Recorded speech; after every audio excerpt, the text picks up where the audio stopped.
Talk about it. Wait a minute. Hey, everyone. I'm Anthony. This is KC, and this is the Facts on JW. Yep.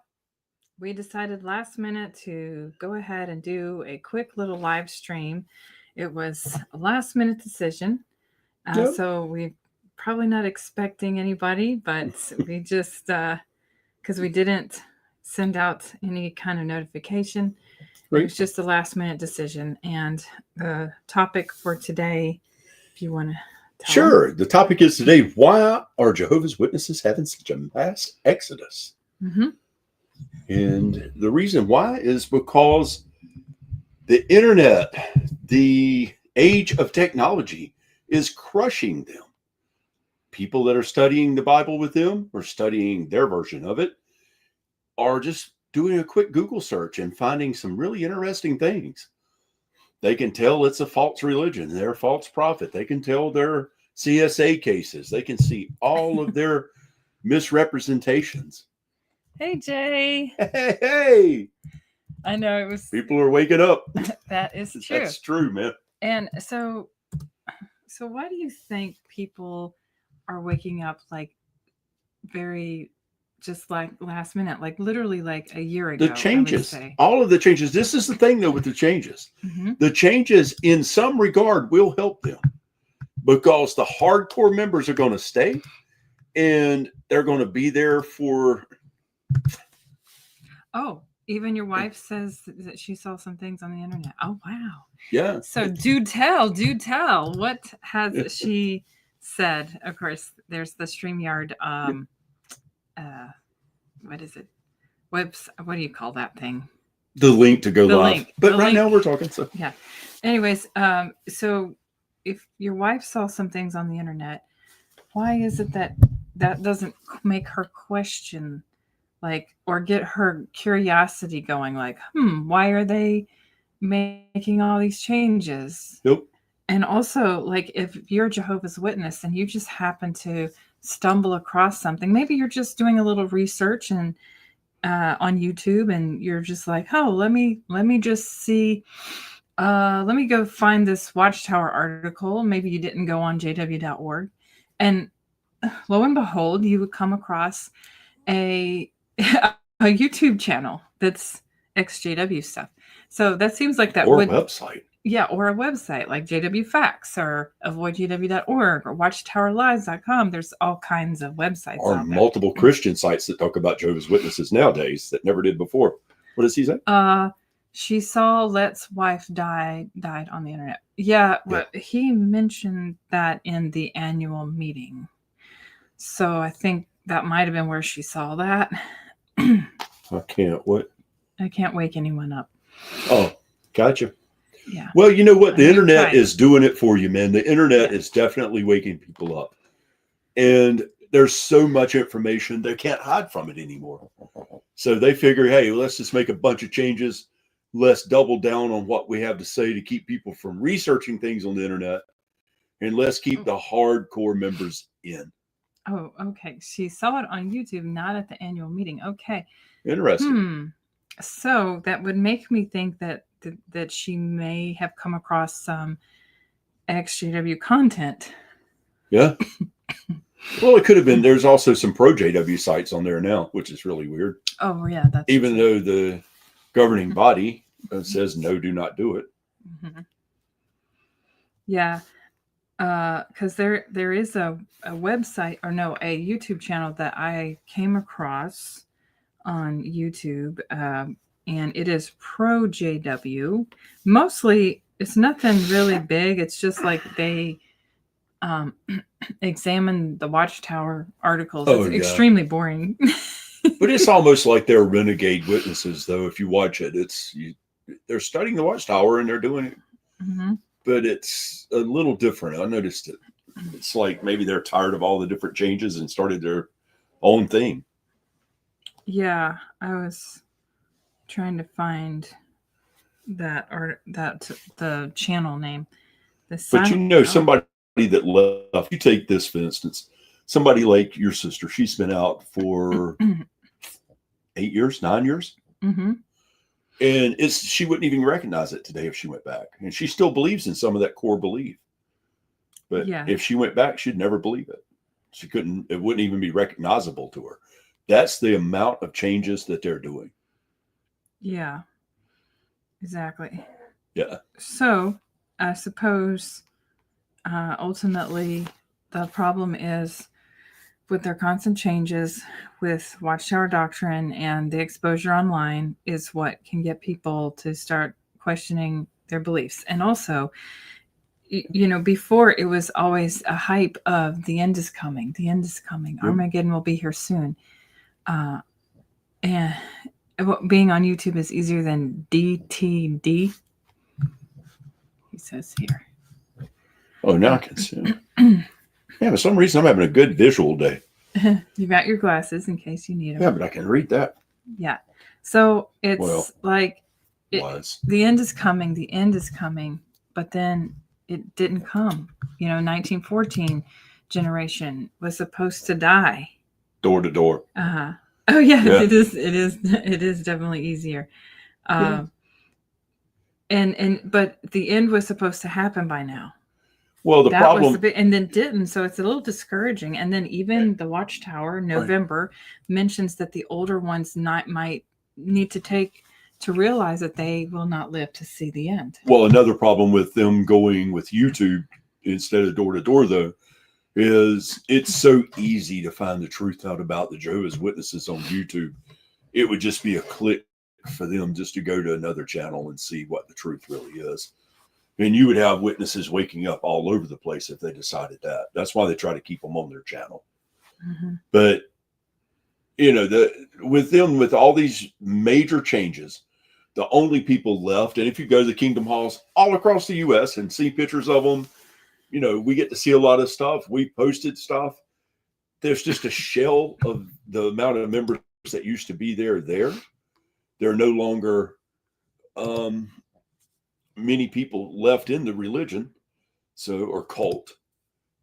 All of a sudden the screen went into something else. Can you get that off of there? Oh no, it's not. So there's only a few people left, and I'm sorry, I don't care. It's sidetracking me. Where was I at? I was going to show a picture. So anyway, all these people are leaving, and there's only the old people left. There's no young people left anymore. Yeah, you can show whatever. Yeah, I was just going to show a picture here. I have ADD, guys, to the 10th degree, and when somebody's doing something and I'm talking, I'm lost in la la land. Well, you can continue to talk. No, I lost what I was saying because I was looking at what you were doing. Typical ADD. Yeah.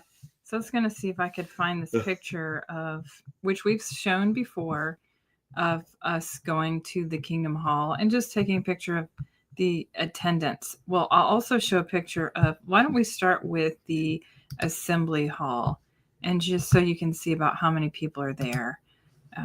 Let's see if I can find it. Well, you just left the Assembly Hall picture. Oh, here it goes. No, it's on stage. Oh, okay. So here's a picture of us going to the assembly. And this is for people watching the baptism, and you guys know how many people would do that. Yeah, this is a regional convention. It's just not many people. Yeah. Not many people on there. Like we had said before.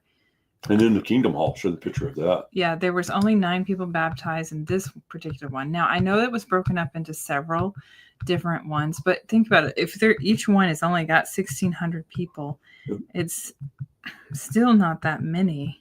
I mean, well, here's the thing. They say they don't care about numbers, but they say they're growing, but their numbers are shrinking, and the Kingdom Halls are proof of it, and they keep combining them and keep combining them and keep combining them to where people eventually are realizing, wait a minute, they're just combining the Kingdom Halls all together, and they're selling off the properties, what's left. Mm-hmm. Okay, so here is the picture of the Kingdom Hall. And we had a member, 35 people, that reasonable to conclude, I think it was, but knew this Kingdom Hall, mm-hmm. and he said that there was like 155 publishers in there. Mm-hmm. That's crazy. You can see how many are there now. Yeah, that's not the Kingdom Hall. No, that's the convention. That's There. the Kingdom Hall. There's like 35 people Yeah. from 155 publishers. Yeah, 9 million people. Yeah, right. Yeah, my eye. That's what They they know think. it's not so, but see, they're counting all the ones that's faded, all the ones that's disfellowship still get counted. Let me see. So Sorry, I'm trying to. There we they're go. counting all of them as well. Exactly. We'll see if we can find some more images. Yeah. But continue. Yeah, so that's one thing. Then, of course, not to mention, we have new governing body members who are getting younger and younger. The youngest elders, I mean, I'm like, how are The they elders are young. They're Yeah. too young. That was never a thing before. Even at the annual meeting, they interviewed somebody who was a elder in Bethel, I think, and he was very young looking. I just don't know how they think that they're mature enough, you know. So then maybe okay. Well, we've got a picture of Caleb and Sophia. Yeah. Yeah. I guess there's Matthew has entered the studio. Cool. All right. So let's see. Let me go ahead and cancel this. Thank you. And we will add to this. I can remove. There's Matthew. Oh, okay. Hello. Hi, Matthew. Can you hear us? I can hear you. Can you hear me? Hold on 1 second. We're having problems with the sound. It's not that. It's it is. We have to unplug it. Yeah. Let's just keep this unplugged so you can. What's happening with your sound? Hear us? Can you hear us? Oh, can hear you. Yes. Hi. Thanks for the welcome. I can hear you. Okay, good. Hi, thanks for coming on. I believe you've been having sound problems. Yeah, it's just the microphone here. Every time we use it lately, when we go live, you can't hear each other. Well, I think you have to use headphones for it to work. Okay. But you can hear me all right. But thank you very much for the welcome. Nice to be with you. Of course. Thank you for coming on. Where are you from? I'm from Rick Farron's channel after totally messing up there because I had my own sound problems. So it was kind of embarrassing. So I saw that you were online and I thought I'd better just come and join some folk who are familiar and just fit in somehow. That's all right. Of fine. Perfectly fine. We just kind of decided to do this last minute. So, yeah. I heard you talking about younger governing body members. Is that the theme, or are you going through the AGM or annual general meeting? Just a little bit of everything. Just like how we've noticed such a decline in the last year of people leaving. So many people are leaving, and then also just seeing how the elders are getting younger and younger. Like Jeff says here that they should call the elders the youngers, not the elders. So, yeah. Yeah, it was like when you go to the convention and you see 1,500 people and 2,000 or 200, I meant, on Zoom. That's a problem. Yeah. Yeah, for the regional convention. So it's just not many people. So you had served as an elder, isn't it? So whenever you saw younger ones claiming to be of the anointed, you knew it was a taboo thing because of the 1935 cutoff, right? Yeah. Yeah, I actually remember in an old congregation I was in, when I was about probably 30, there was a man who was around my age who claimed to be the anointed. And we thought he was either he was delusional or that he had mental problems. Yes. So he just never believed anyone younger would be of the anointed. So what sows that problem? Why is it that it jumps to mind that the person's schizophrenic or got a mental problem or ambitious, or what's the other one? Has connection to Christendom or some kind of old religious ideas. I mean, where is that coming from? Yeah. Well, when I think of it is what jumps to my mind with the mental issues is there was a study done in, I think it was Great Britain, that showed that Jehovah's Witnesses suffered from mental illness more due to the religion and the stress that religion brings on them, causing a high amount of schizophrenia and other mental illnesses. So I guess it's a problem while you're in it, maybe. Yeah. Yeah. Maybe.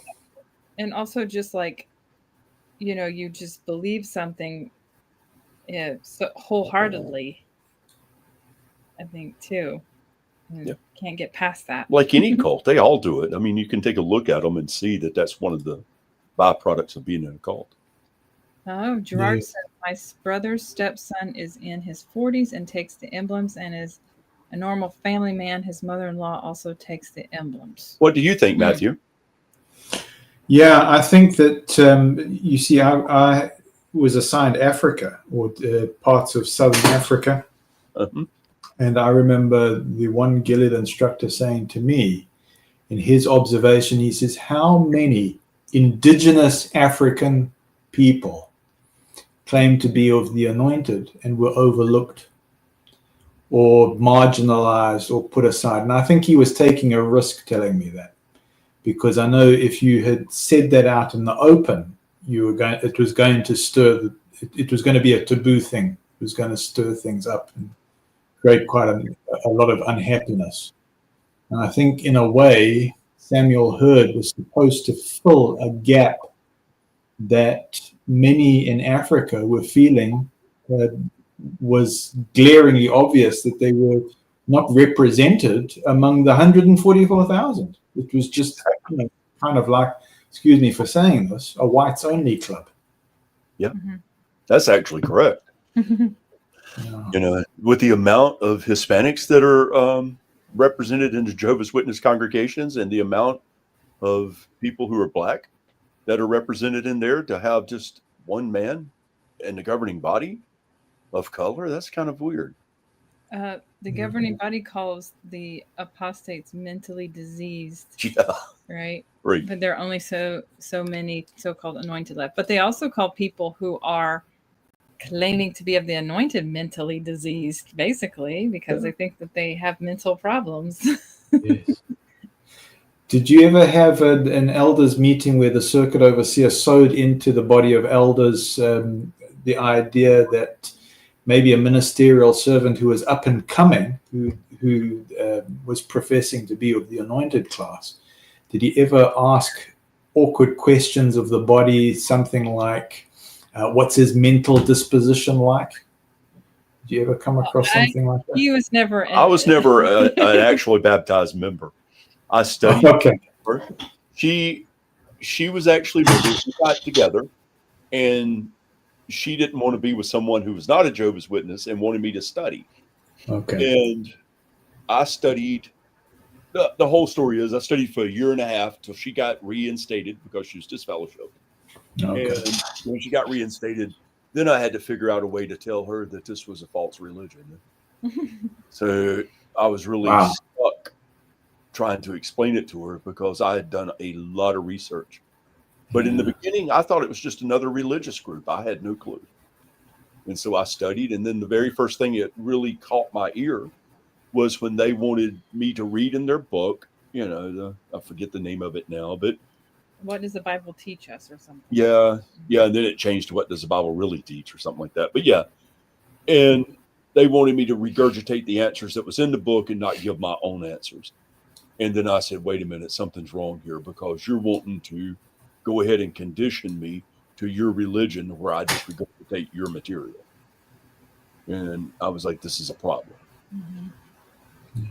So did you have that experience, like Matthew, about were you ever an elder? Yeah, I was an elder. I served in what is called full-time service for 25 years. Oh, okay. Might have been a bit longer, but Yeah, I was just looking at Gerard Windsor's comment there. He's an elder, but he's taken emblems 25 years, but it took him years to be appointed as an elder. So I don't know if bringing some of these experiences, but I can talk about the last congregation I was in. We had 4 anointed persons.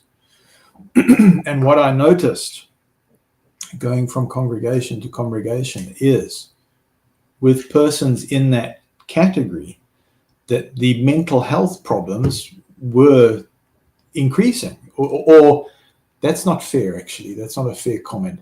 I noticed that health problems increased. So there was, when doing shepherding, I noticed, oh, this one's depressed, this one's not really functioning that well. And there was, like you had both said, this idea that, man, if you anointed, are you some kind of lunatic? You know, instead of the congregation going, wow, we embrace this, we take it as an act of courage that you professing, but no, we look at you suspiciously. So already the person's in a toxic environment, and so that was the general experience. And when you ever gave acknowledgement to a person, like we had a man who was a ministerial servant, I would say fairly recently, and he was given the dignity, acknowledgement, and just allowed to thrive. You saw statistics going up. You saw flourishing, any kind of depression, leaving. And so the indicator was the depression's coming from the environment. It's coming from the society of people. He actually became an elder. But unfortunately, it was very short-lived and I'm going to say, in my opinion, if I'm allowed to do that, in my opinion, I think it was the toxic environment, because unless you play with the clique and show that you're part of that tribe, they're going to find ways to remove you. Yep. Yeah. I mean, you could see the clique within any Kingdom Hall you went into. When I was just going with her, it was very obvious. And you'd see people divide out into groups, Yeah. I see Gerard is making comments there about a very balanced, mature hardware. Yeah. They're normally people of courage. We normally don't go live on Sundays anymore, but we just decided we'd go live just for a few moments. Did you say Rick Farron's going live today? He was. I took a chance, and the problem was we didn't have visual like this. It was just over a phone. Yeah. Okay. And with conversations like this, if you're not used to, like I'm new here, if you're not used to the dynamics or whatever, and you can't engage with the audience, I basically lost control of what was going on. I couldn't hear, and I increased the complexity, and it unfortunately triggered some in the audience, and that wasn't my intention. So I've just written to Rick, and you know Rick Farron? Yeah. It's a really great show. I wrote to him and I just went, Rick, I apologize tremendously because Right. and so I'll take responsibility, but I'm sorry. Yeah. Right. Yeah. Jeff says that. Are you familiar with Robin's channel in South Africa? No. Who's that? Who's Robin? I don't have a clue. But I mean, I try to check out everybody's channel. We try to show support to everybody that's in this communities, and just without whether they love us, hate us, doesn't matter. Just show support. Well, I've enjoyed the humor on your show. I have. I don't know if I am familiar to you, but I have popped up before. Yeah, I recognize your name. Yes. Yeah. And just try to dive in and interact, whether accepted or not. I just figure if I get bounced, I get bounced. No. But I enjoy the humor. I think what it does is that kind of interaction does a lot to heal people who've if I may say, been spiritually abused. Yes, Yes. absolutely. And that's the whole point when we decided to do this. Yeah. So it's a good work, and I appreciate it. Thank you. Thank you for coming on. We appreciate that, and any insight you have, especially as a former elder. Yeah. And, Well, let me respect your channel. If you want to ask me questions, and I'll keep it as brief as I can, but rely on you both to fire questions if that sounds good. Okay. Sure. How long have you been out? I'm technically not out. Oh my! And yeah, I'm technically not out, and the reason for that. Oh, sorry, I've got to stop there. I'm technically not out. That's the answer. Okay, gotcha. Well, I mean, are you like Pimo? Physically and mentally out. I would say that if you ask me, do I believe in the governing body? The answer is yes, I do. I believe that they do exactly what they say they do. And I don't mean, maybe that's the lawyer conditioning in my head that does that. Mm-hmm. But I'm going to have to expand on this. Do I see that there is abusive elements creating great harm? Yeah, absolutely. I see that. That's really interesting answer. I was not expecting that. Yeah. So do you think they're inspired? Yes. Okay. Well, I think they're inspired, but what's the source of the inspiration?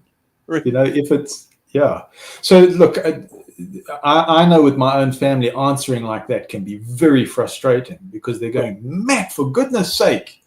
Yeah. That's exactly like how a lawyer talks. Right. But then isn't that how that system runs?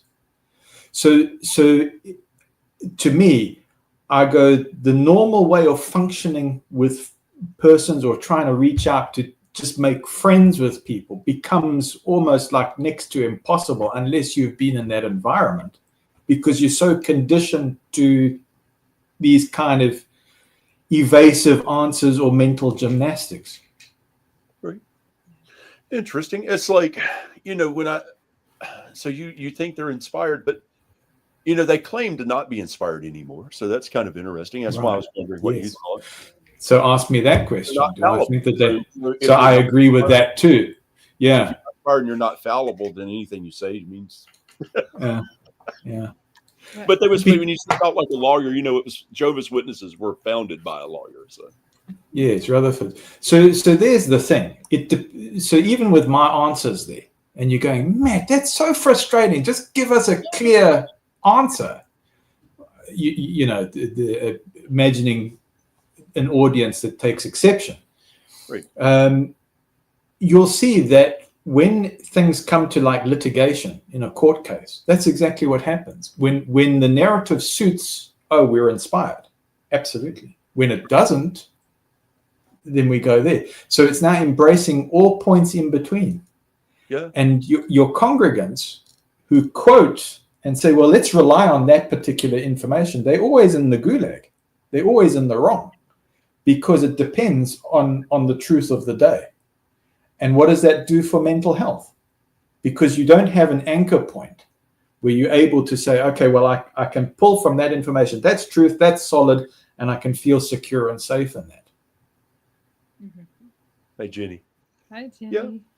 That's okay. So I can understand your point. I mean, I would rather somebody, when talking to them, tell me what they really think than just saying something. Yeah. So it actually shocked me. You got me sideways on that. So you're still not really active, but still part of it, I assume.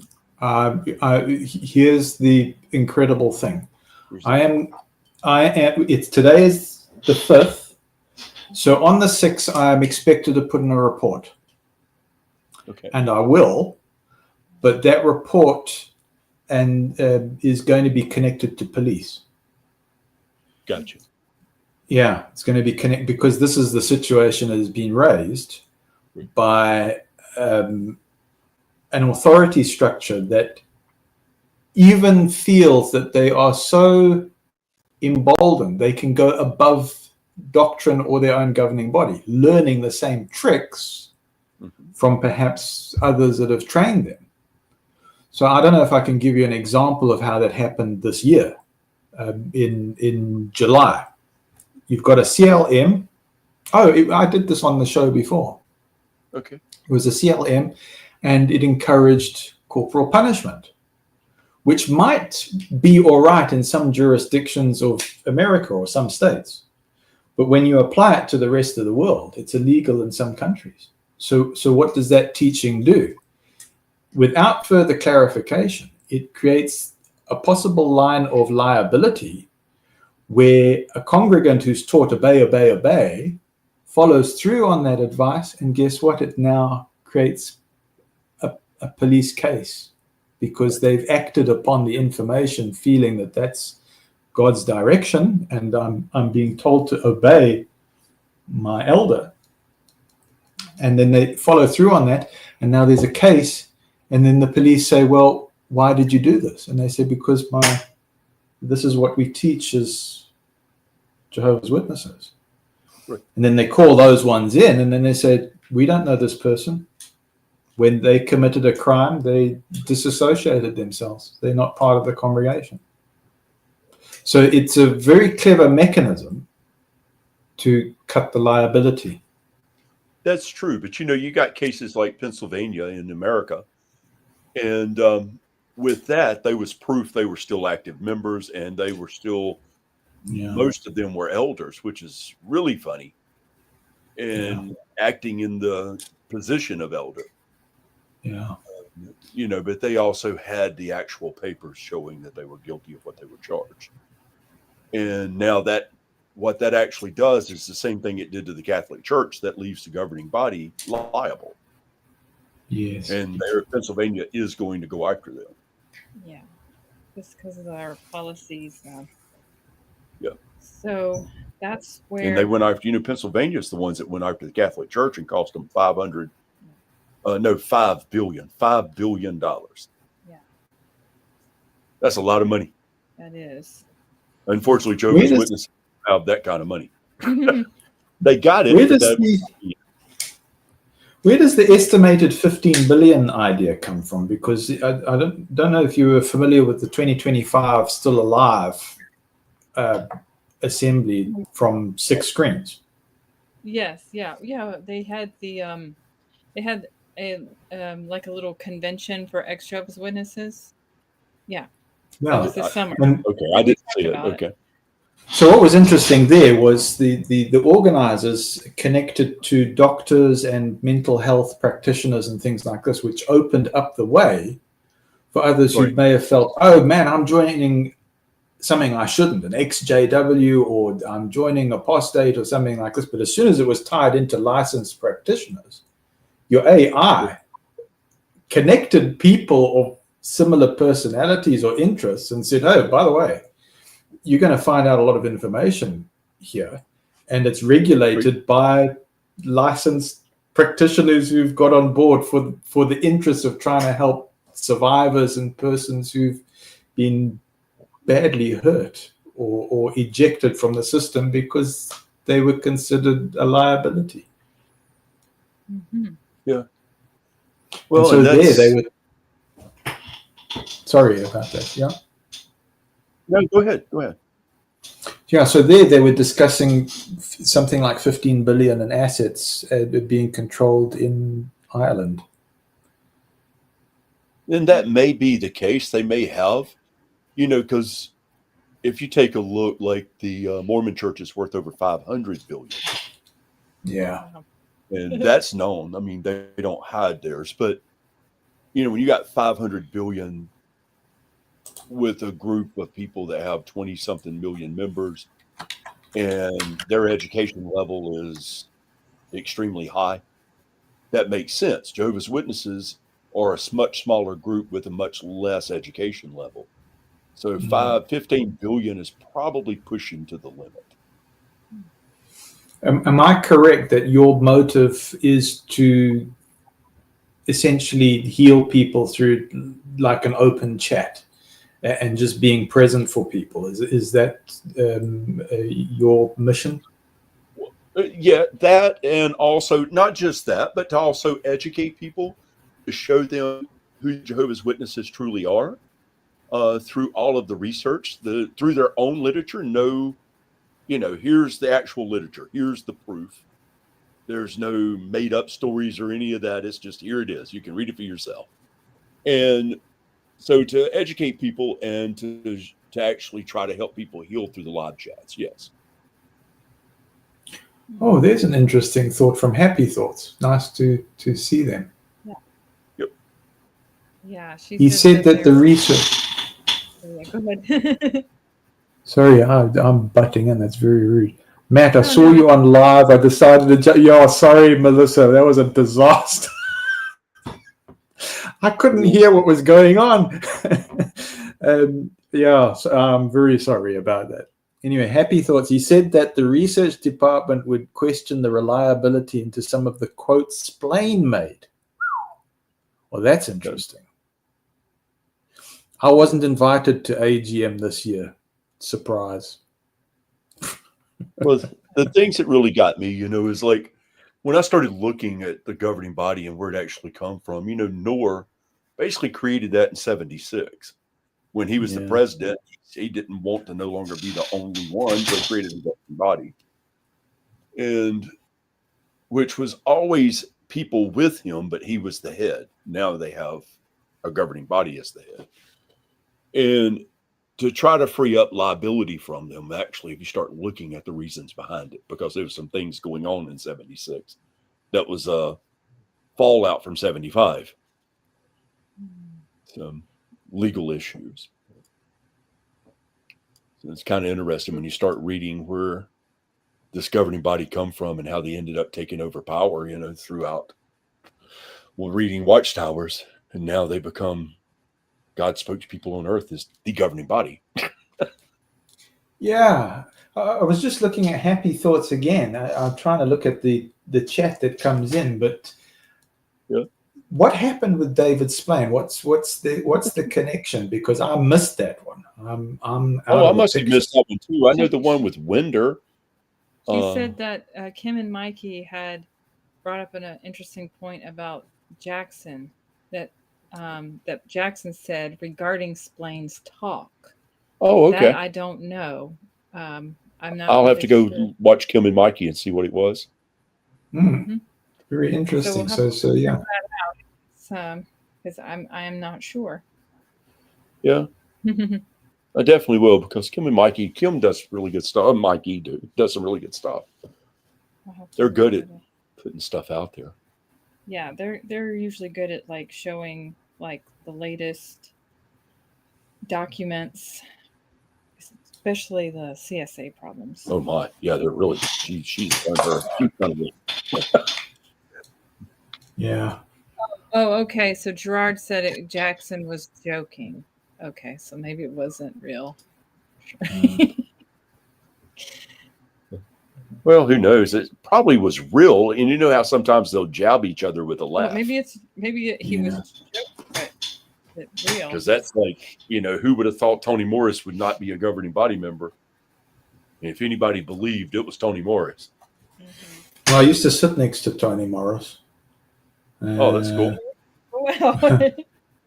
And whenever I tried to talk to him, it got to a stage of gotta dash, gotta run, just got to get out of here. But although that was the case, I actually found him an enjoyable person to deal with. And in my opinion, and I'm open to correction, I found him courageous. And the reason for that was we had a racism issue come up in South Africa. And he addressed it. He addressed it in a way that was sensitive and that was endeavoring to find solutions. And so because of... Am I right there? Am I getting into a taboo thing? No. I was just telling her to post the link again. Go ahead. Okay. So yeah, he came in and he had experience in India because they've got a class system. Right. So when he came to South Africa, they said, right, Anthony, you're going to sort out this racism thing, or the so-called racism thing. And he came in and he was talking about his son's mixed marriages, and he was endeavoring to break down some barriers. And I actually believe that he was trying to weave in certain taboo subjects and try and break them down before he got the red card. So Gotcha. yeah, Okay. he's an interesting character. Tony always come across as one that was a believer. To me, I always thought he was a true believer, Yes. and that But they got rid of him. he wanted to do it by the book, and they didn't want him to, and so bye you go, bye. Yeah. And his drinking, Yeah, his drinking was pretty emotional. I don't know. Well, the drinking culture's all over. I mean, it's just he got exposed or overexposed, and it got out of hand. But if anybody sends a camera after anybody, I mean, what are they going to find? They're going to find all kinds of stuff. But I feel for him because I had the idea, and the problem is that I get swamped with so much information that I lose track of what happens. But as far as I understood, was he a circuit overseer in Pennsylvania at the time of those allegations? Because that information would have come to him and created some kind of liability. That's actually a good point you brought up, because it's kind of odd that they had took all of his videos down except for very, very few. And then all of a sudden, when this come up in Pennsylvania, they started putting his videos back, but edited. And there's a bunch of them back up there now. So there's something up with that. And I know his name is on those summons.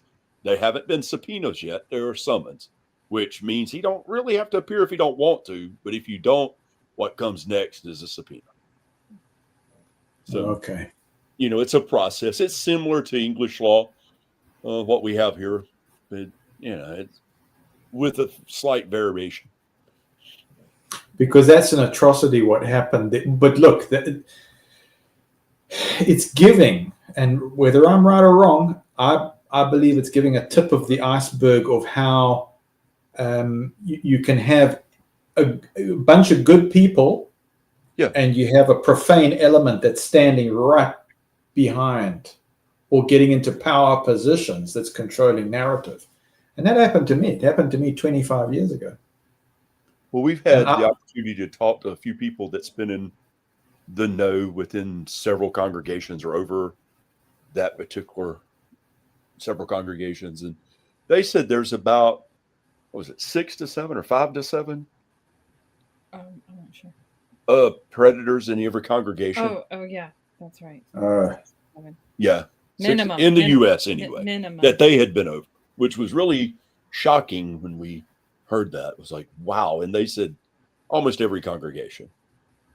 Well, how safe are we to comment about our own observations like that?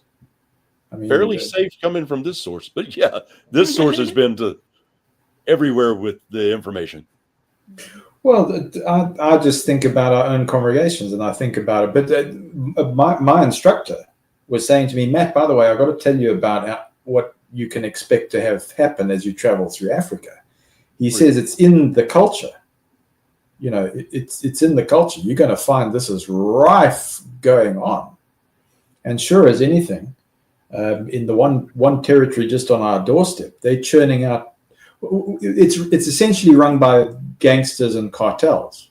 So they're churning out pornography mills and all sorts of things. And there's underage stuff going on there. But I think what's happened is your police are just swamped with so much. It's kind of like, to use a better expression, the wild west. South Africa is kind of like the Wild West. It's just, there's too much going on. Yeah. And they've got to prioritize where they put their energy. Once you become a danger to yes, agreed. Yeah. Yeah, maybe we'll come after you. That's true. Yep. I agree with that.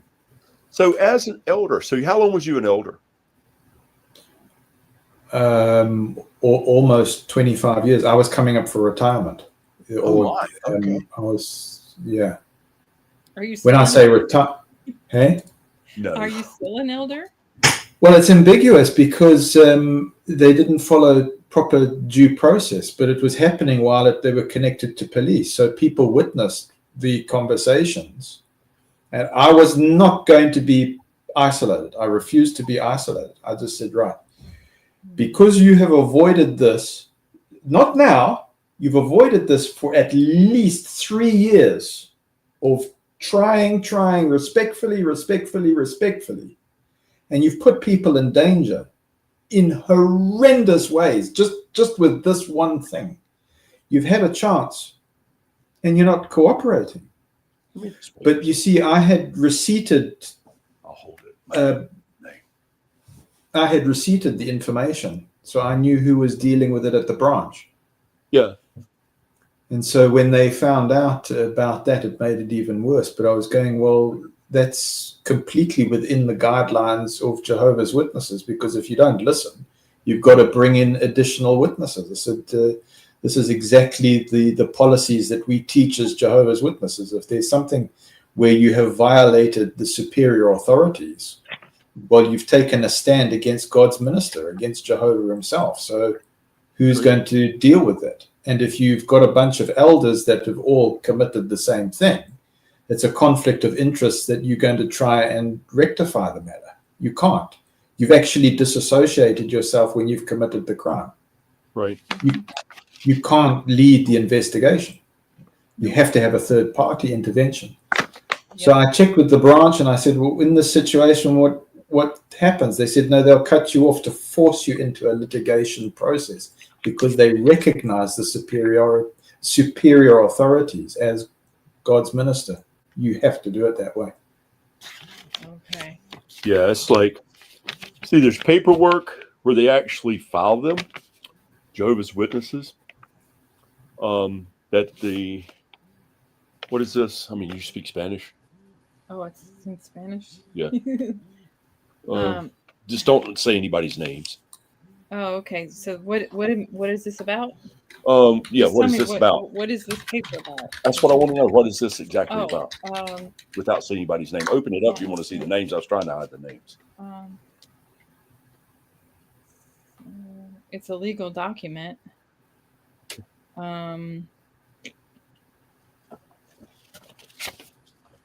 So it's about. I mean, this might take a while. I don't. Okay. Well, never mind. Go through this. Yeah. Is it from Jehovah's Witnesses or is it legal system? Just a legal document. Oh, from court systems? I don't know. I'm sorry. Okay. I think this is a witness paper, actually. But anyway, the person that gave all this to us said that he would have to receive papers, and he had him and him alone would report things to Bethel. They would get back to him. He would delete the email, and he was told what to do with the information. Any paperwork that had been done was destroyed. Yeah, that was my job. What they had to do with what they were told from Bethel, but there was no documented proof of it. Yeah, I was told to destroy documentation. Okay. And it was about 20 years worth of information. I mean, it was just horrendous. And it was all the files to do with past judicial cases, blue envelope stuff. Yeah. But I never, ever destroyed a CSA case. I looked and I went, oh, if it's just kind of superficial. Actually, it's like, it's case. I mean, it's a lot of stuff that he give us. And, you can see the letterhead there is Watchtower. Mm-hmm. So what's all that information, or just the gist of it? It's about CSA cases and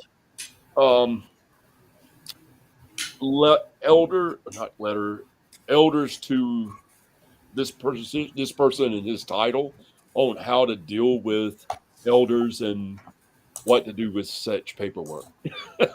Yeah. So, yeah, you see, look, what's happened It was supposed to have been destroyed, but he kept it. It's kind of funny. over the years. It's just become increasingly more sophisticated legally. So, and you've got third-party defense firms that it's hired. So, as it's done that, any kind of liability, even if it's, an accident at a hall or something like that, because of the CSA and becoming so proficient at defending against liability, those kind of rules have applied to almost any kind of thing, whether it's a great matter or a petty matter. Right. So that creates a toxic atmosphere. I mean, it's just very, very toxic and hostile. And how do you function or grow spiritually in that environment? So you asked me, what was it? Do I believe that governing body is inspired? What I should have said is well, let's look at the Bible. By their works, you will recognize them. And in that way, I don't make a judgment, and it enables the audience to make their own decision. Right. I think that's the tactful way of answering, I hope. That's actually a good way to put that, yes. By their works, you will recognize them. Yeah. By their fruits. Out of fruits, what? By their fruits. Yeah. Yeah. If they produce good fruits, not rotten fruits. Right. Yeah, thanks for that. Yeah. Actually, I like that. So that was interesting. So you actually, 25 years as an elder, so you probably saw a little bit of everything and dealt with a lot of stuff. So did you have to destroy files at all? Yeah, I had to destroy files. But they also had an ephemeral system. When I say ephemeral, like your elders login, for instance, if you use the internal mailing system, it would destroy mail automatically after a certain time period. But I looked at this and I go, I cannot deal with this. And the reason, because I said that, was when I was trained years ago by the coordinator of a different branch, he said to me, Matt, I'm going to give you this advice. Don't deviate from it.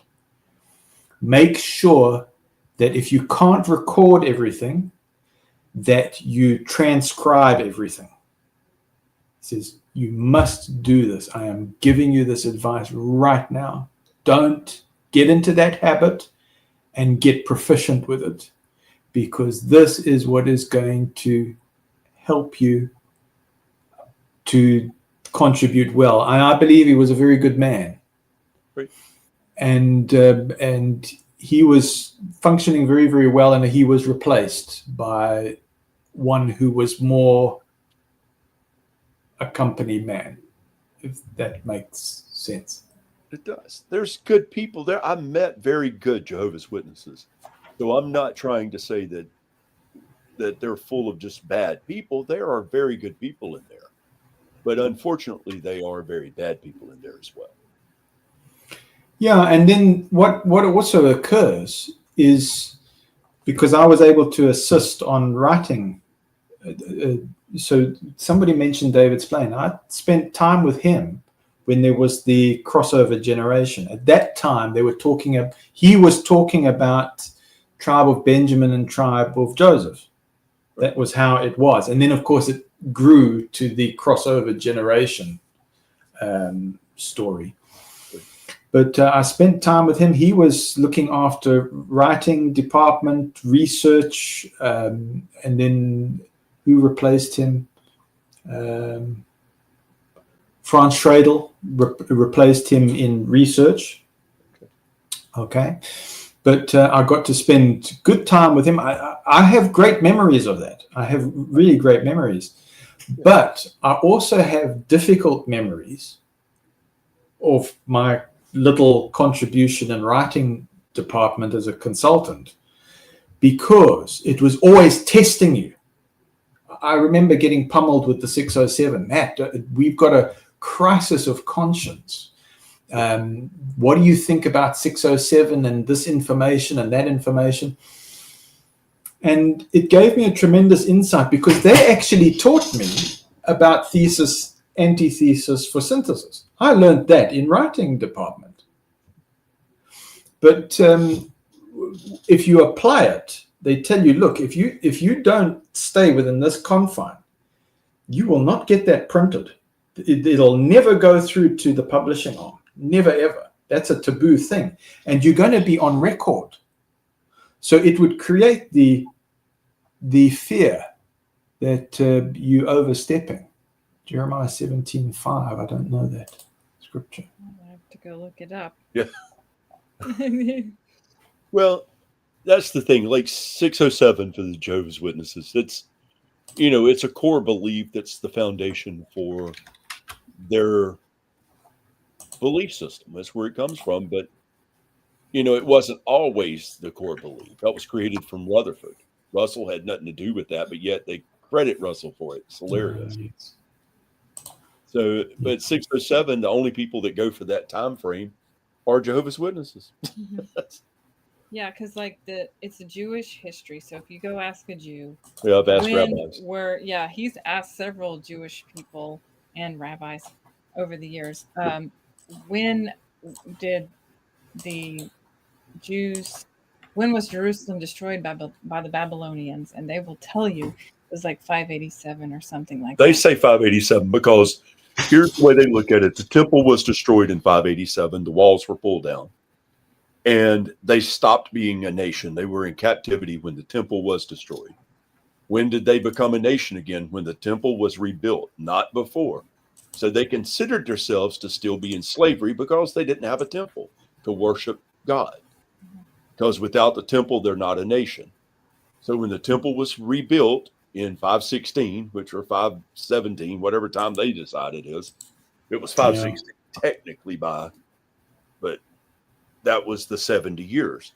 So from 517 to 587 is the 70 years. So I'm just using AI to find out who was the professor who was teaching 607. Wow. Yeah. BCE as right, there we go. Let me see if we can find it. Because what I learned, it says promoted by Nelson H. Barber, Bible chronology promoted by Nelson H. Barber. I don't know if that's the one. It doesn't ring a bell for me, but it could be. Nelson Barber was the guy with Russell. Yeah. And before that was actually taught by the Millerites as well. And there was a professor in the late 1700s. His name was John Aquilus Brown. And he was in England. And he taught the 607 as well. Well, there was a more modern one that I knew of because they had produced. Yeah, could be because they were pushing a video. Yeah, yeah. But he was disfellowshipped, so he served the organization for supporting all this with a so-called scholarly approach. But then he had the crisis of conscience and says, "No, I can't push this anymore," and then he's out, kicked out. You get the boot. Yeah. But the information was still retained and still pushed as this is the correct information.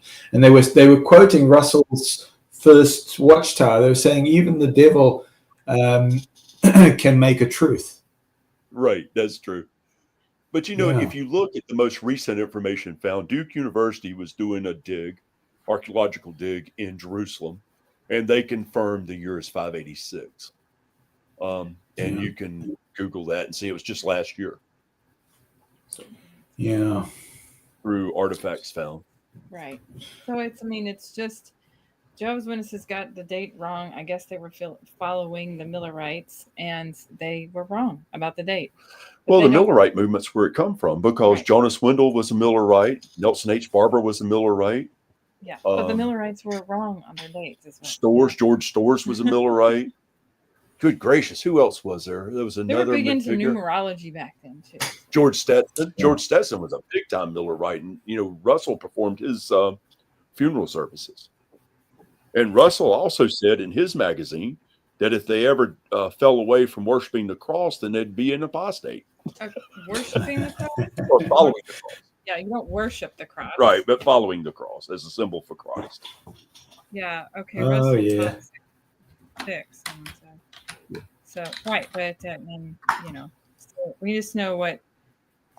So it's a simple thing. I mean, it's interesting when you go and you read this stuff. It's like a history book, Yeah. and it's all printed. That's like, how do the witnesses, the governing body, not think people's going to look at their own material and go, "Wait a minute, you did say this. Here it is." I think they kept very, very busy. Or eBay, I meant. They will justify it by saying it was old light and we have new light now. But they'll say they never even said that when it's proof they did. Oh. You're spot on, and I got into trouble on that one. Were you around when they put a ban on Harry Potter and what is this thing, Lord of the Rings? Yeah, for sure. I mean, we were definitely never allowed to watch Harry Potter, and I remember that, and also remember there was another one. Time will pass. There was the Twilight.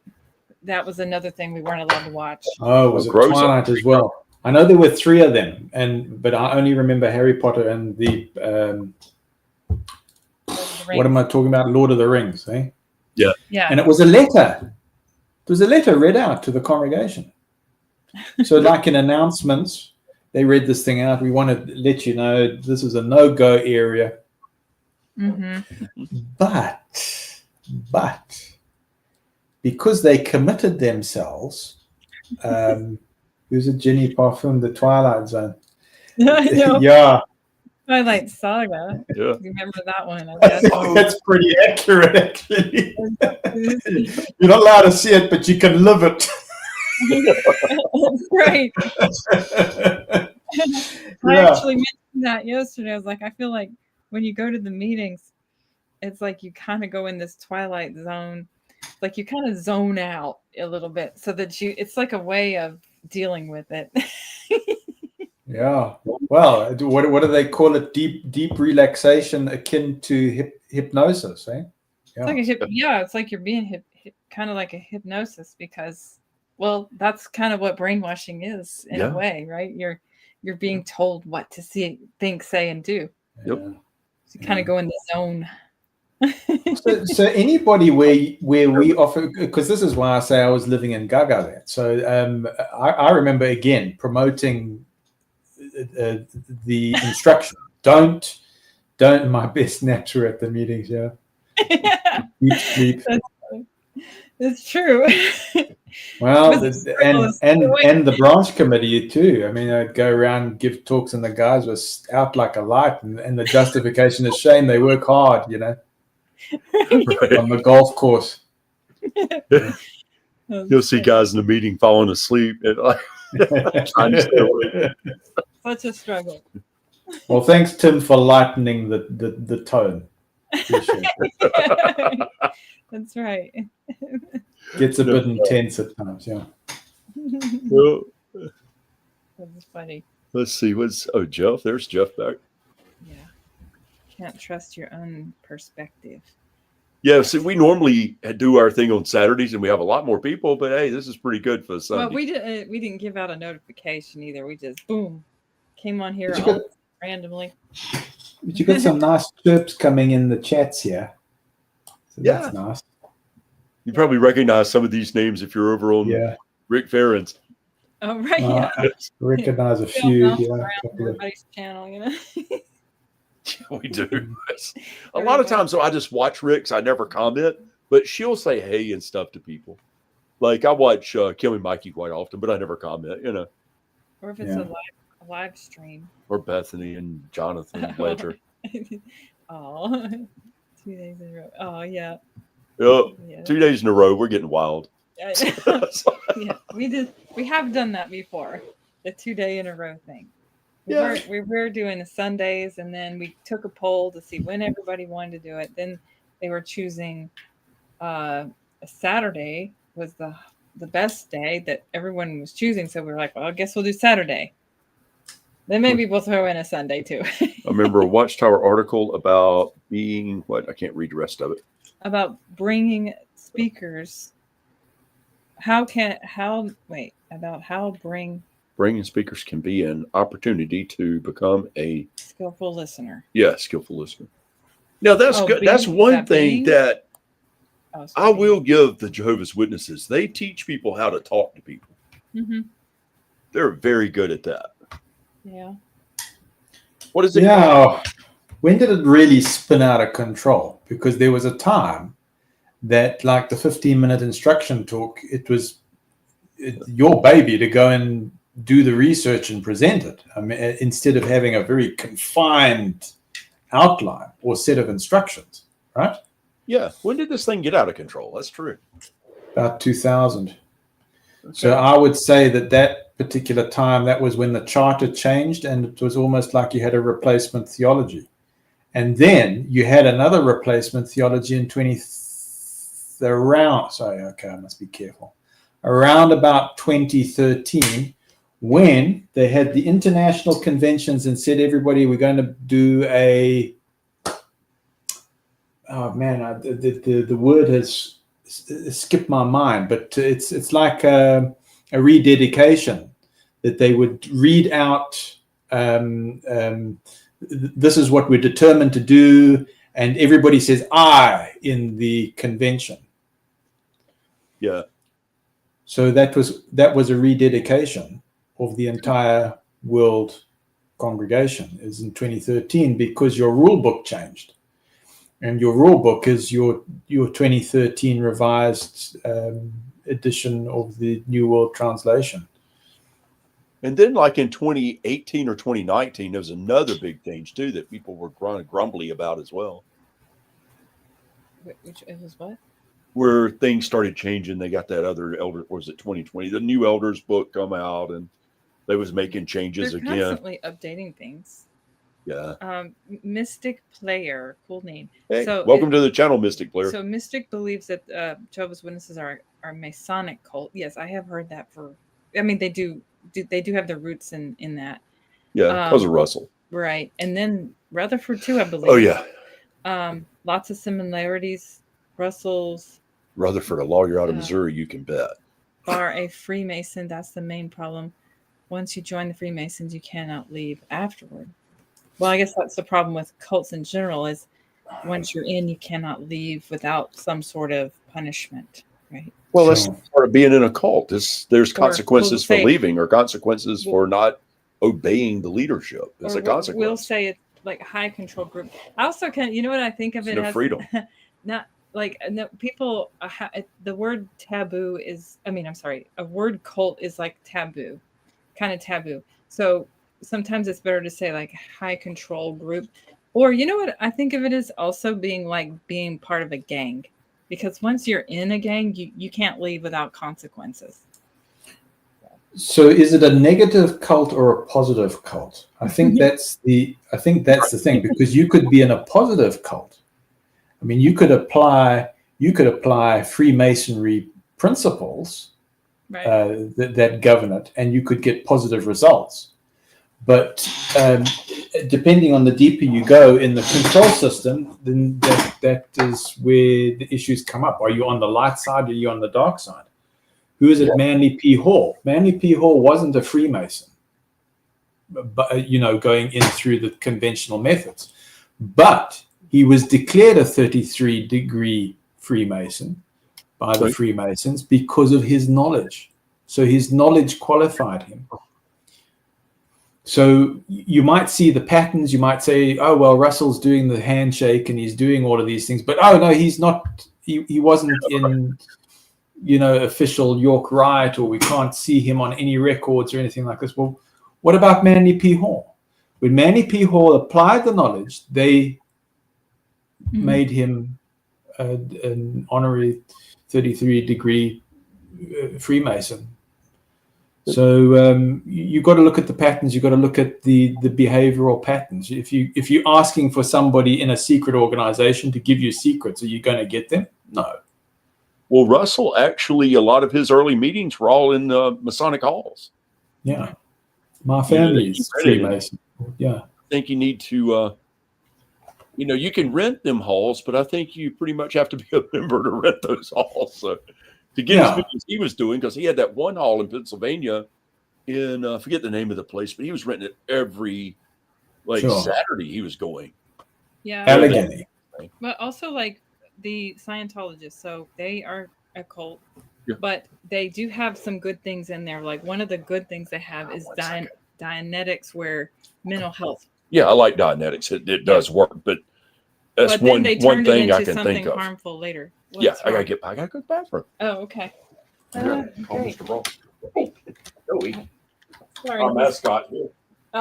Yeah, and I looked up the definition on ChatGPT of what is a cult, just that word, and it says here, it can mean different things depending on who's using it, like psychologists or sociologists. But it says generally it refers to a group or movement that uses manipulative, controlling, or deceptive practices to keep members loyal and obedient, often to the harm of their independence, relationships, or well-being. So I would say a cult, any cult, is harmful, not helpful.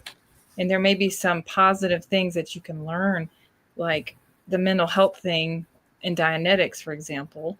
But I would say anything else. I mean, you can't have a cult with 100% lies. There's going to be some truth in there. Otherwise, they can't control you. So, Jane Spitfire. yeah. Are groupies rock and roll fans following a certain band cults? Yeah. Are all cults bad? Well, I just know what the definition of the word cult means. So, Culture. yeah, demanding absolute loyalty and discouraging independent thinking, isolating the members, using fear, guilt, or shame to control behavior, claiming exclusive access to truth or salvation, controlling information, punishing or shunning people who leave. So it doesn't sound good to me. I don't know about you, but it doesn't sound good. Yeah. So why is a channel like yours so good? Because you've got the freedom to be able to have some kind of discussion and have points of view and explore for growth. Whereas in a high control cult, your mental health takes a plummet because there isn't that freedom to explore. Yeah, right. Exactly.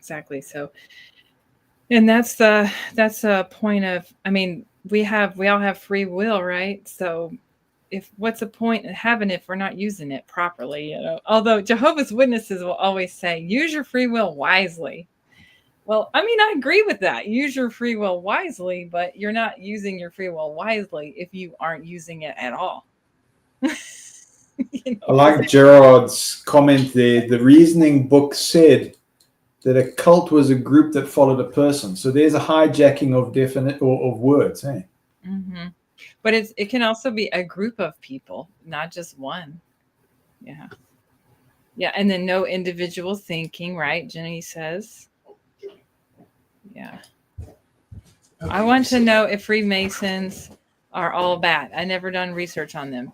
But it sounds like you have, Matthew. So what I come from a family line of Freemasons, but also Rosicrucianists too. Oh, cool. I saw those since I was in LA. Oh, really? Yeah. Okay. Yeah. So what does so what do you know about the Freemasons? I mean, the mascot. So I'm going to try and summarize it to make it very, very easy. But I'll tell you how my family would respond, or how they do respond. Yeah. They go, Matt, it's business. Oh, okay. It's how we do business. So yes, you can go into all the various books. You can go into the history, and you can go into Esarhaddon, and you can go into the builder of Solomon's temple, and Tubal-Cain, and all of these, sensational, very interesting conversations about Freemasonry and what it's there to achieve, and Illuminati connections, and it gets massive, and the sky's the limit, and all the various connections. I mean, just like anything else that you study, if you study Kabbalah, then you're going to get into all the connections, and you're going to find crossovers there too. All the way to, Gurdjieff and Uspensky in the fourth way. The sky's the limit. The sky's the limit. Thelema, There's another one, Blavatsky and Theosophy. I would say that's some of our greatest minds on this planet have come from Theosophy. Also, some of our craziest minds were Masonic people too. Aleister Crowley was a Mason. Oh, was Yeah. well, maybe Was he more of a showman, though?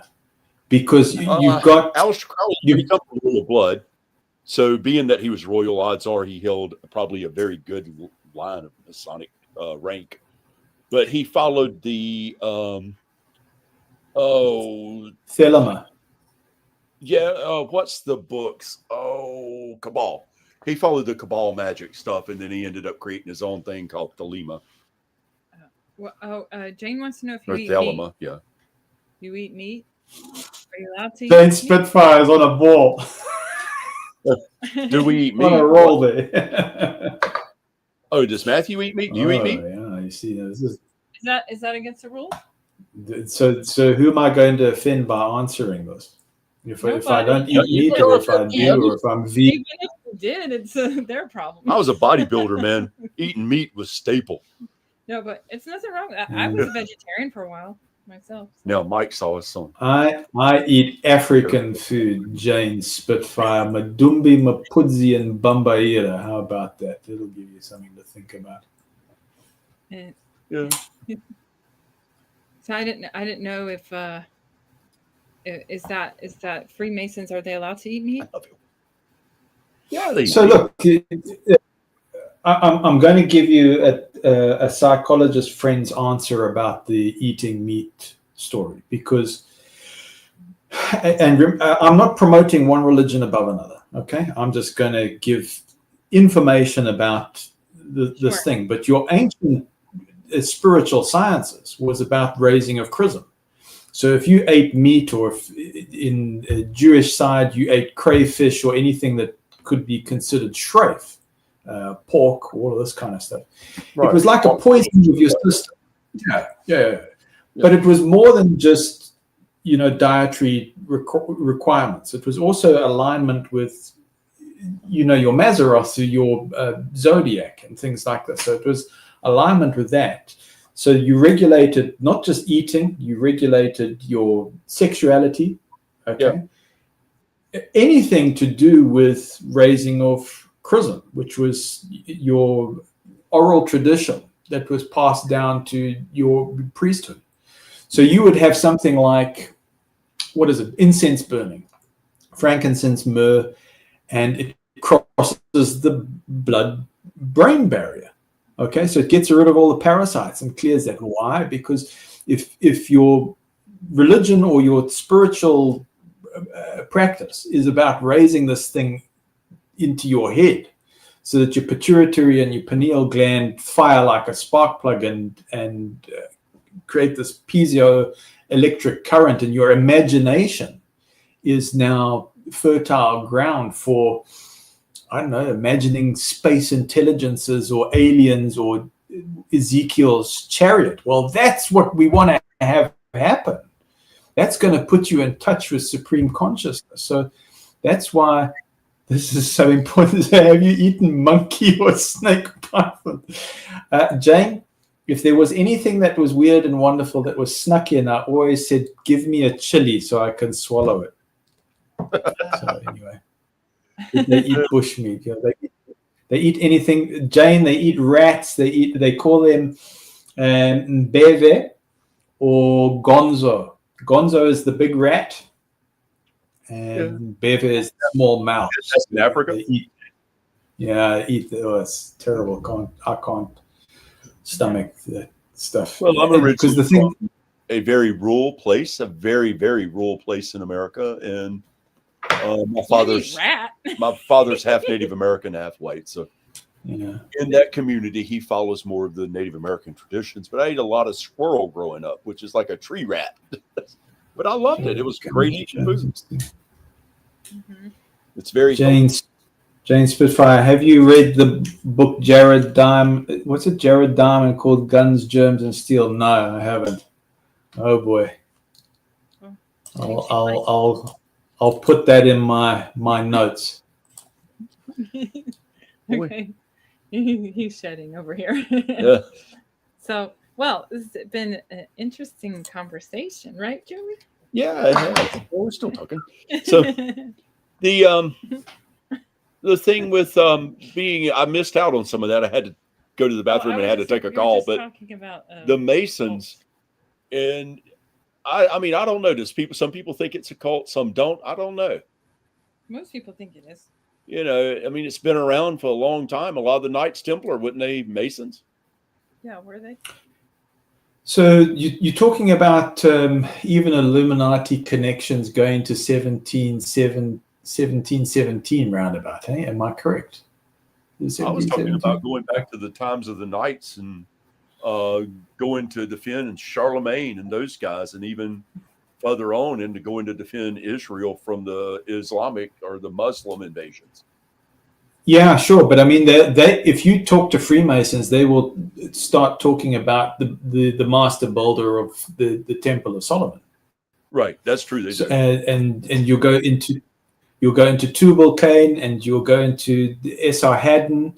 So it just depends on who you talking to. I mean, if you're saying, oh well, it was this particular date or that particular date, well then, and a lot of these things, if you look throughout history as we know it, you know, saying that we rely upon it, because I think a lot of history is jiggered, you're going to see that you're going to get crossovers. So take the Catholic Church. They say, well, the Catholicism was since the time of Peter.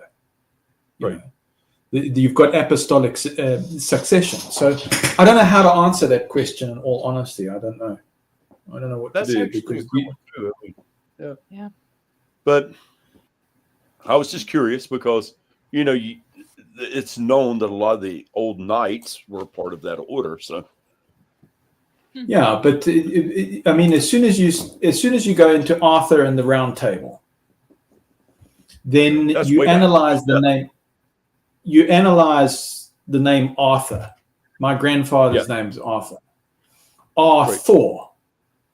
Arthur. Right. Well, R is already an inversion of Ra, sun god. Thor. So you're already seeing that there's and then Thor is Tor, isn't it? So it's like your Torah. So you start seeing that there's these crossovers of all of these spiritual ideas or religious ideas, even in etymology, even in the words. Right. Okay. Same thing with the word Benjamin or Bin Laden. Benjamin means son of Jamin, or Bin Laden, son of Laden. You know. Yeah. I don't know if you knew that. So take a Freemason named Jehovah. Right. So you go into the upper echelons and you see, oh, who's Jehovah, and what's it, Lucifer connections or connections to Venus, and you go, what is going on here? Right. There is no J. You go back. Oh, yes. Who's it to Martini, not the drink, right, but the Spanish monk. Right. And there is no J. It's an I. Oh. Hi, Jane. My elder brother just moved. No, this is somebody new. Welcome to the channel. King of the Dots. The dots. Okay, I can't see. Put your glasses. That's even worse. I'm so sorry that they moved away and never said goodbye. Who's this? 93-year-old father. Oh. His brother.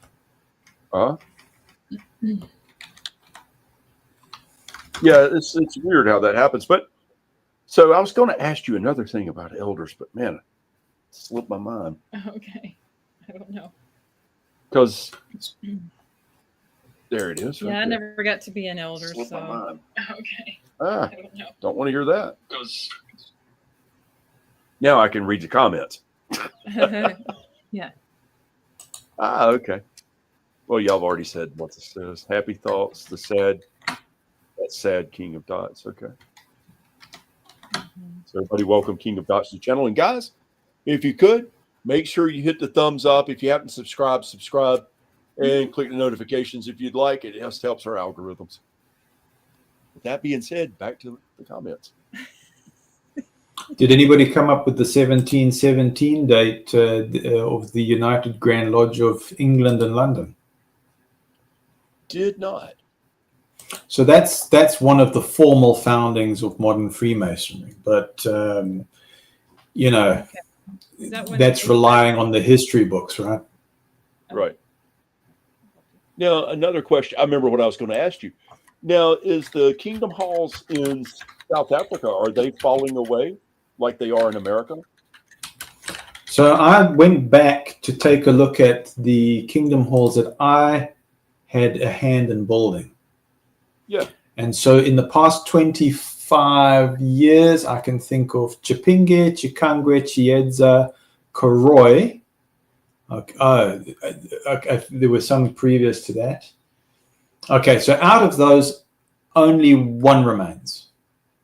Wow. Okay. The rest are no longer. Wow. This is in South Africa.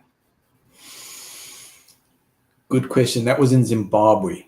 Okay. In South Africa, it's a different story, and I'll tell you what it is. I defended the selling of Kingdom Halls. I found a strategy to stop it because I thought it was a lousy situation, and so I applied myself to stopping that. And the way I did it was I influenced them forming language groups like Chichewa and Shona until they got wise to it, and then they stopped it. So it was an attempt, and I was being genuine with it. I was going, there is a genuine need for this, and it in one case it actually reversed the sale of a Kingdom Hall. But as soon as I did that, it was making me a target, and I'm thinking I'm doing the right thing, and I'm not realizing I'm going against what's supposed to be happening. You know, I'm a slow learner. Yeah, they're selling Kingdom Halls around us pretty frequently, and they're merging Kingdom Halls together. And even then, as they merge them, the size shrinks down again. You're like, oof, what's next? Yeah, where I am, and I realize this won't be popular, but I really applied myself to growth. And so when I was transferred here, was instructed to form a Chichewa and a Shona speaking group while serving English. And so combining the Shona and the English, it amounted to 140 persons in my service down here. Matthew, be good or not. Thank you. Yeah, so I see growth because I think there is still a constriction of information. You know, to have access to information, to say internet in a high density area on your cell phone, it's not really conducive to learning. And usually the cell phone is very distracting. So I don't really believe that we are quite yet able to let a free flow of information go through that can curtail growth. I'd still see some growth happening, but that might just be in my neck of the woods. Yeah, because here it's bad. It's like there Kingdom Halls that were full are empty, and it's crazy. I mean, when you go to the annual meeting, the convention, The annual meeting or the regional? Oh, the regional convention. I'm sorry, and nobody goes there. It used to be 10,000 people at every one of them, and you got 1,500 people and 200 and something watching on Zoom. There's a problem. Yeah. Only 9 people get baptized. Gerard says it's all going to be online one day. Yeah, probably so. Hey, John. Yeah. I know we decided to come on here last minute. Yeah, you're right. Who said it's going to be online? Who said that? Gerard. So, I mean, when you see those numbers drop, it's obvious that it's a major exodus. If the Kingdom Halls are dedicated to Jehovah, how does their conscience allow them to sell them, especially to Babylon the Great? Oh, yeah, because some of them have been sold at churches, man. Yeah. One of them was in Rock Temple. Everything is spun. Everything's spun. So Right. they'll just say, well, Nebuchadnezzar, was he used by Jehovah, or this facilitated a need, and if Christendom is helping us with this monetary funds, which is going towards kingdom expansion elsewhere, well, then it's their blessing. It's the way that Jehovah is getting them to bless the organization because they helped us with this building, but it's going to be destroyed at Armageddon, or we're going to get it back anyway. It just doesn't matter. Here's the weird thing with that. Nebuchadnezzar, the Babylonians, it's like, okay, I don't know if anybody's ever given this thought. Where was Abraham from? He was from Ur. Mm-hmm. Ur was a major city in Babylon. Where did he? Yeah. And he was told to go back there to get his son a wife from the same place. His wife was from there. When they were put into captivity, they were put into captivity by their own people, the Babylonians. They spoke the same language, provable in documents, same language. They all spoke a Semitic language. So Jane Spitfire says an interesting thing, Matthew, but Europe has many immigrants, lots of African and others, right? I think they have access to computers. So I think JW will go online eventually. So yeah, that's a very astute comment, because again, I'm going to make my own personal view on this, right? So don't take it to the bank. My own personal view is the planet is shot to pieces, and it actually needs to have some kind of spiritual awakening. So the economic crisis that's happened in Africa, which has driven indigenous Africans to all corners of the earth, my hope is that it's going to change things because of the integration into society. It's needed to kind of balance things. But yeah, I agree with Jane. Abraham My was final the pass, she's first. gonna He was the first Israelite, but he was born in Ur. Yeah. His family was from Ur. He was actually from He's what a is Babylonian. Babylon. Right. That's where he come from. His name was changed to Israel. Right, because that's correct. Thank you. That's where I was It's going. just he's a Babylonian, basically. Yeah, but he still followed the one true God. That's why he left. If you remember, people were worshiping idols and everything else, and he was the one true follower. And his wife, even, I think she was an idol worshiper, and he took her with him, and she became a follower of God. Right? Yeah. I'm not sure. Yeah. So that's where we get suburb from, isn't it? So the whole idea is on this, suburb. But I mean, and Brahman and so the idea of Brahman or Abraham or Abram, are these crossovers, influences? Abraham, it just means son of Abraham, means son of Brian, means son of Jaham. Is this the JW convention for lazy people? Hi, Yeah. Oh no, Benjamin means son of. Yeah, you're right. You're right with what you're saying. No, but you're in the right direction, because Abba is father. So that's correct. Abram, it's the father of Ram. Yeah. Right. So it was Jacob who was called Israel. Is that right? Yeah. Okay. Well, there's the father, the beginning of Israel. Okay. And Jacob, he was told to go back to Babylon to get his wife for him. Okay, so he was a Mesopotamian. No, not Jacob, but that's Isaac. Sons of Jacob. Yeah. Okay, there we go. Abraham. Yeah. So Ra is hiding in the name. So Father Ra. Yeah. And the ham, what's that stand for? It's a sandwich, ham sandwich. That's why you can't eat pork. They're going to eat pork in their Hebrew. That's hilarious. Okay. I love it. No. I think there is a verse in Genesis where Sarah is hiding an idol. Yeah, that is correct. She is. Yep, that's right. Yeah. I remember reading that. Yeah. Yeah. Because that's, even though she was an idol worshiper, she was Abraham's wife. So all this new information is pushing old stuff out of my brain. Yeah. We're just here to confuse you.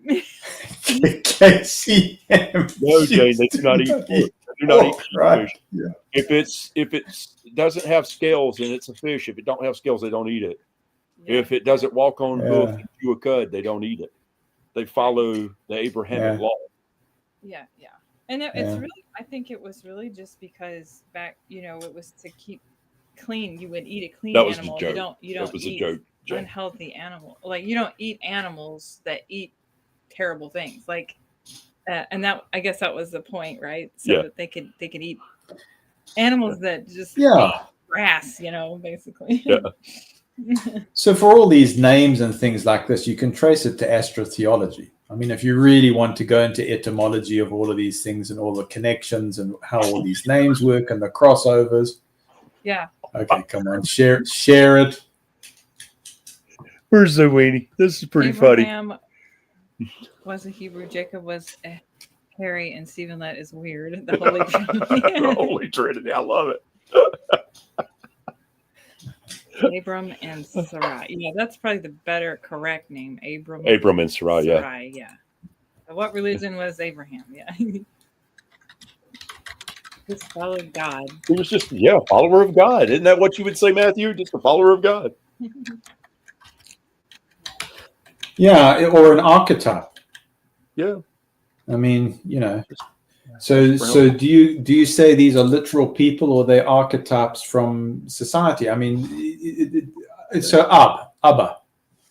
Yeah, well, in Africa, you call your father Baba. Right. Are they actual people? And but is it history or is it a fairy tale? Then that becomes the problem. I think it's actually Jewish history that's been passed on for generations. And it tells where they're from because they are from those areas. Their DNA with those people match very closely. So therefore they are those people. Mm-hmm. And so I think it's oral history that was passed down and finally written. And it become what we have today is the Old Testament and the Bible, which the Jews are offended by the word Old Testament, but by the Talmud and the Zophrim and the Torah. So we were taught that. What's it? The Shema Yisrael Adonai Eloheinu Adonai Echad. But it's parrot fashion because it's done by it's the memory.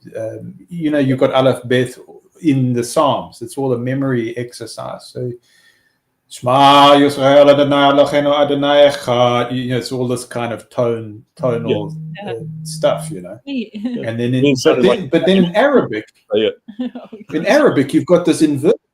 It's reversed and inverted. So like Jehovah, with your Hebrew lettering, if you reverse it and invert it, you get Allah. Right. You get this inversion. So you suddenly realize that. For father, Abba, Baba, Tata, or Pata. Pata is another one. And you go, hang on a second, is that Jupata? What is all this? So you see that there's all of these connections in etymology to these mystical ideas that are handed down through the various cultures. So is this idea of the Tower of Babel, is that a true story? If you've got this etymology connection, I don't know. It's very interesting. Mm-hmm. Zoe said pre-Jewish history that was compiled after the first temple was destroyed. Right, that's what I said. It's their history, though. It was after. That's exactly correct. Yeah, but it was their history. That's where they come from. It's how they became who they are. Mm-hmm. And it was compiled into the books that become the Talmud or the Zophrim or the... I like John Marciano's comment there. Can I read it? Yeah, sure. Yeah, this funny thing, the word Hebrew comes from the ancient word hapiru or habiru, a group of people who were nomads. Yeah, that's true. Yeah. Yep. It's pretty neat. That's actually the truth. Mm-hmm. So. You've got a tribe here in Africa that says that they're African Jew. That's the Lemba. The descendants of Solomon, yes. So they say that, and then there was this controversial thing that they did genetic testing and found the markers. That's true, because, they did. Yeah, but then later on, when that sort of caught on, then there was a bit of a dismissal saying, "Oh no, we don't know that that's really true." And you're going, "Oh well, are they feeding in disinformation? Now we don't know what's what." Right, but the genetic markers showed that there was a correlation of this one particular tribe there that did exist or still does exist that had those same markers. They're out of all of Africa. Here they are with them. How did they get that? Yeah, and then who's it that's got the Bible in East Africa? The Yes. Somalians, eh? Yeah, is that the ones that still have the Bible untouched, pretty much? Still has jubilees in it and all that. Yeah, all of these extra verses and things like this, and being custodians of these scriptures. So that's very, very interesting, isn't it? Yeah. That's coming down. You know, and it's pretty interesting because when you look at the Dead Sea Scrolls and the lost books of the Bible, all these things, and how old they were when they found them, then it's pretty interesting to look at that. And it makes you wonder, what is the truth? What is it that is true that we're missing? So let me ask you about the Tetragrammaton, since you went into the Abram in right? Yeah. YHWH. So YHWH. So there's this idea that it's two polarities. So if you look at your cell phone with emojis and you look at the Hebrew text or the Paleo Hebrew text, right, you start seeing that this is a pair of legs and this is a pair of legs and this is a male and this is a female. And you're going, well, what is this? And if this is Solomon's temple or a reflection of Solomon's temple, this is feminine energy and this is masculine energy. And then you trace that back to then the four characters becomes two letters, mainly the sun. Right. Oh no, I've made a mistake. That's the moon. And then you've got the star, which is the male element. Oh, okay. So you're going, well, this idea of Jehovah or Jehovah or the divine name, is it actually something to do with polarities and masculine energy and feminine Sophia energy? Well, I would venture to say yes, it is that, because you're getting primal, you're getting to, the root of these kind of things. Okay. Yeah, I mean, yeah, that's true. It's there's things I believe. I'm a believer in God. I believe in Jesus, but there's things about the Bible I find that I don't believe. So okay. I really try to keep my opinions to myself about religion. So I probably said too much, but that's like the creation story. There's two virgins, and that's always got me. And then it says God created man and woman, and they're in his image, both male and female. Yeah, our image, both male and female. Not one person, but two. Right. So I think the best thing to say for your channel then, and out of respect to your viewers, is that anything that we sort of discuss is to be taken with healthy skepticism. Correct. It's your choice. I don't want to put my opinions onto somebody else's opinions. That's not right. This is supposed to be here for people to deprogram and to get to relax, to get some laughter out of it, and to help them get through their day as they deconstruct. Yeah. In a healthy way. So Stian 1 has mentioned Raymondus Martini. Yes, that's the monk. The Absolutely. Monk. Yeah. Yeah. Right. Yeah, he's the one who invented the name Jehovah. In his book, something about fire. What was that book? I don't know. Prego something. You don't know? No? Do you know, Matthew, the name of the book? Is it something about egregores? Maybe was. I can't remember the name of it. It was something. You'd have to look it up. But anyway, that's how it made its way into the New Testament, was because of him. It was a very famous book when he published it. King James. Who's your Fidei? What is it? Yeah. Pugio Fidei. Yeah, that's it. There you go. Thank you. Okay.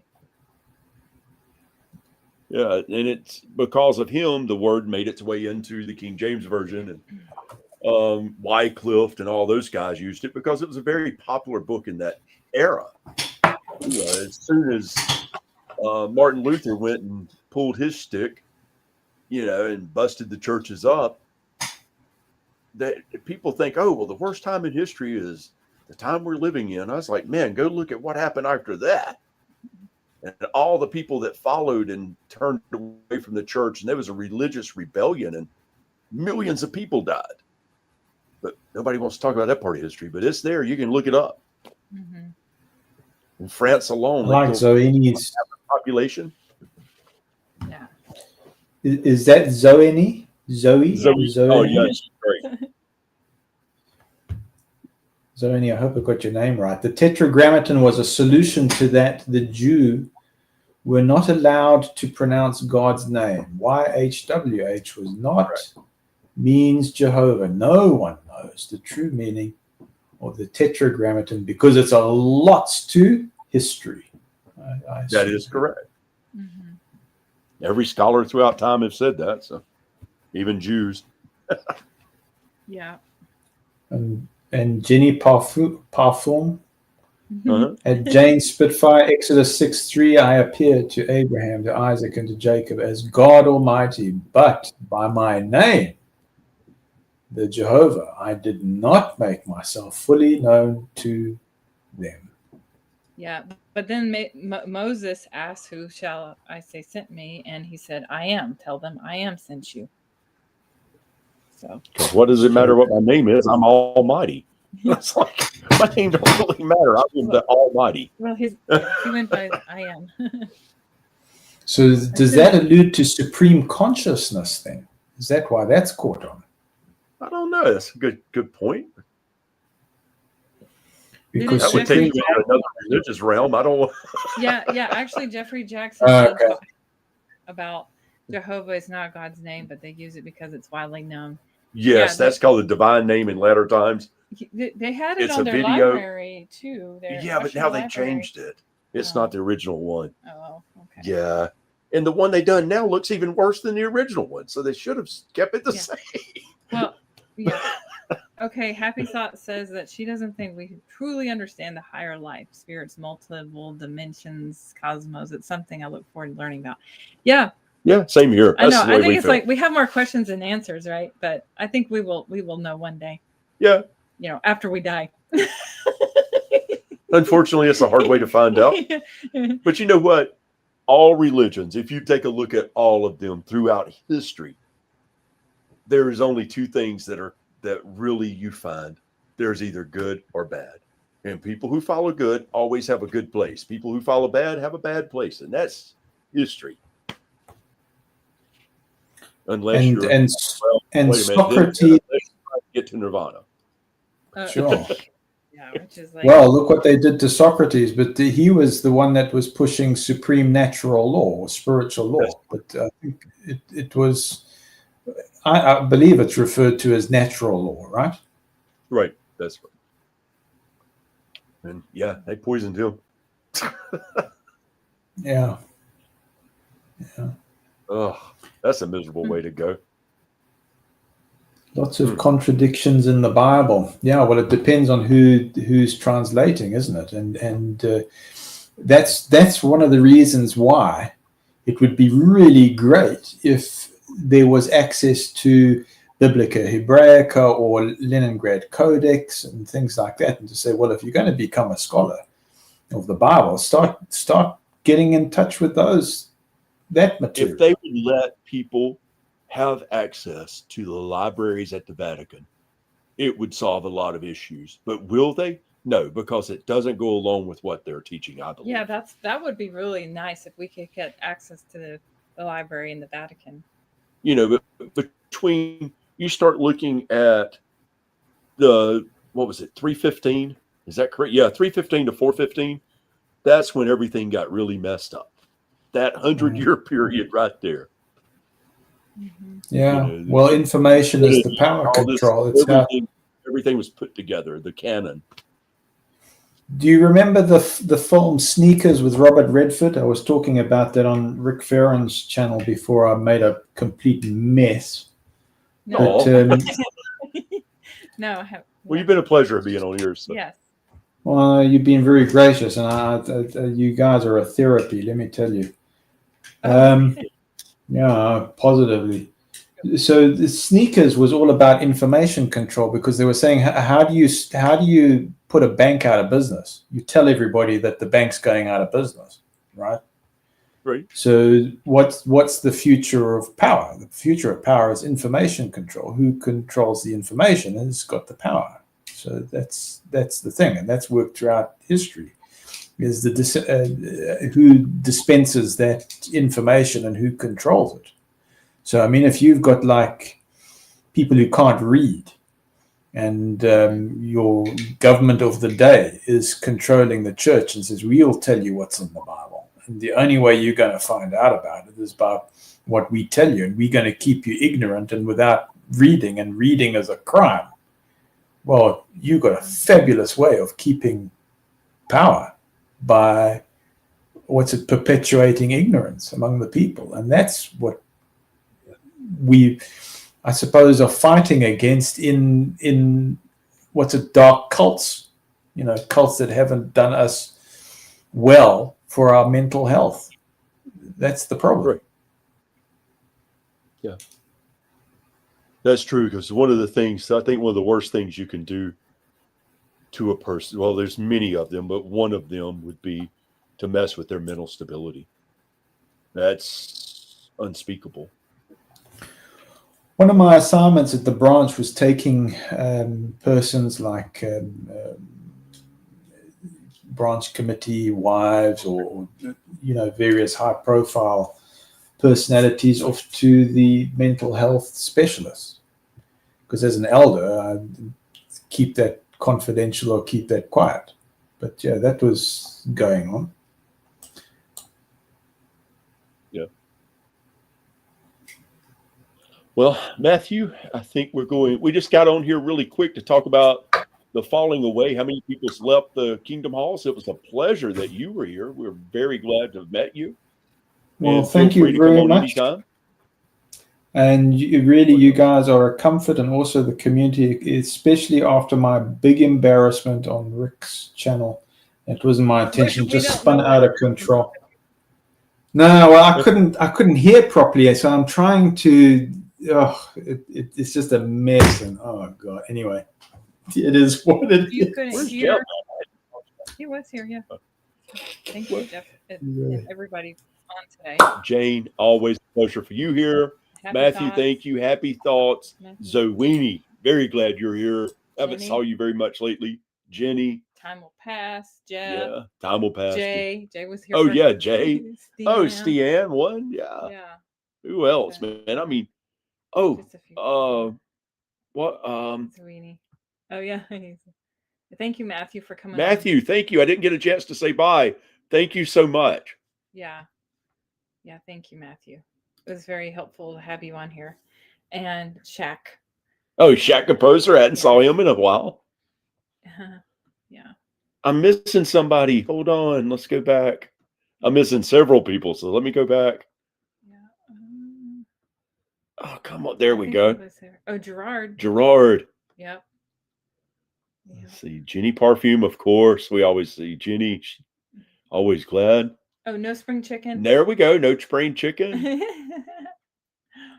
Matthew. Thank you so much for coming on today. Oh, we're missing people, and I don't want to miss anybody. But guys, we love you all. Here we go. Mystic Player. That's a really cool name, by the way. Yeah, that is nice. Yeah. Thank you guys all. We love you guys all so much, and we do appreciate all the support. Yeah. Yep. So, keeping on. Love everybody around you. Yeah, that's it. Jay, right. Always, Jay. Jay was the first person on today. Yeah. Oh, Sue. I didn't notice Sue was here. Oh, Sue. Hey. Hey, Sue. Yeah, thank you, Matthew. We appreciate you coming on. It was actually very helpful. And you sound like Zoini. And you are you have a lot of knowledge, Jane? Matthew. So it's really cool to hear people, especially when they are full of knowledge. So we always learn something. John, new. Thanks, John. John, yeah. We always learn something new every time we come on here. Sue, we were talking about, we had an interesting guest today that came on, Matthew. Very, very interesting guest. So had a good conversation with him, and we was talking about how many people has fallen away from the Jehovah's Witnesses and how the kingdom halls are empty, the conventions are very empty. It's, just having a good conversation about that. Yep. How kingdom halls are being sold off left and right. And then I found out in parts of Africa, there's a lot of them same way, but in other parts, it might look like it's growing a little. Who's this? Oh, it's John. Time for bacon. Dan says. What time Bacon is it there? Where's she at? I'm not sure. It's probably in Bacon Europe. and eggs. Wow. I'm gonna say it's like 11:30 in Great Britain, so it depends on where. Or it's I don't know. Maybe she's in Australia. Oh no, it might be the other. Well, I don't know. She's in Australia. It's time for bacon and eggs. time for bed. Yeah, who said that? Happy thoughts. Oh, good night, everyone. Yes, good night, everybody. It's like 11:30 there. Jeez. Yeah, 6:30 here. Yeah. On Sunday, p.m. Yeah. All right, everyone. Hope you all have a great week. Yeah. Much love, peace and love, guys. We'll plan to see you guys next weekend, in the next Saturday, and that'll be the plans. That's the plan, Stan. Oh, Grow. There's Grow. Forgot to mention Grow. Thank you. All right. All right. Y'all have a great week. Bye. Bye. Jazz hands.